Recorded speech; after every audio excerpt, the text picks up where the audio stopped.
მოგესალმებით ჩემო კარგებო, ეს არის პატარა ნიაკოს მატრიცა, რომელიც მისმა დედიკომ შემიკვეთა და ვეცდები რომ აგიხსნა თუ როგორ შიფრავ ეხლა მატრიცას და საერთოდ რა დავინახე ნიაკოს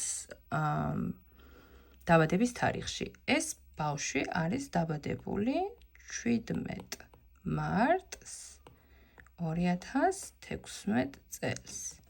და ნიაკო ყავს პატარა ვარსკვლავი, რადგანაც მე-17 ენერგია ეს ყოველთვის არის ცნობადობის ენერგია. ანუ ეს ბავშვი აუცილებლად უნდა გახდეს ცნობილი და ის სამიანი ეს არის სცენაზე დგომა. ის აუცილებლად უნდა იყოს სცენაზე, მაგრამ რა ხდება, ნახეთ? საერთოდ და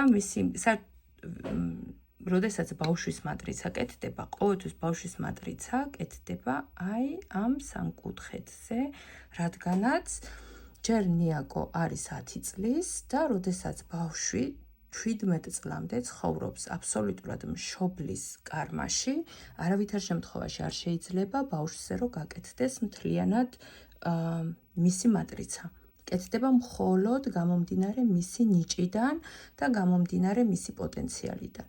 მაგრამ უბრალოდ როდესაც გავუკეთე აი ამ სამკუთხედის მატრიცა, აი უბრალოდ მიმართულება მივეცი მხოლოდ აი ამ თვიდან გამომდინარე, რომ რა კუთხით უნდა განავითაროს ამ ბავშვის ნიჭი და პოტენციალი. პირველ რიგში მინდა გითხრათ, რომ მას ძალიან კარგად გამოსდის საუბარი, აქვს საერთოდ დარწმუნების უნარი.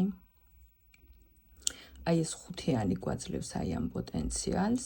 საერთოდ ცეკვა, სცენაზე დგომა, მუსიკა, ყველაფერი ამ ბავშვისთვის, რაც სცენაზე დგომასთან არის დაკავშირებული, რაც სიმღერასთან არის დაკავშირებული, რაც დაუშვათ არაორდინალურობასთან არის დაკავშირებული, ყველაფერი შეიძლება.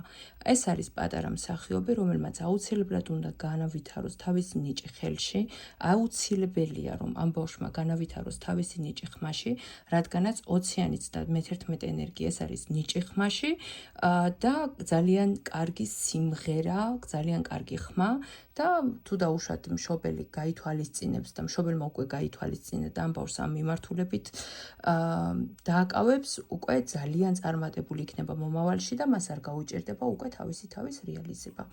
თქვენც თუ საინტერესოს თვლით, მოიწონეთ ეს გვერდი, მომწერეთ თქვენი დაბადების თარიღი და შემდეგი აუცილებლად იქნებით თქვენ.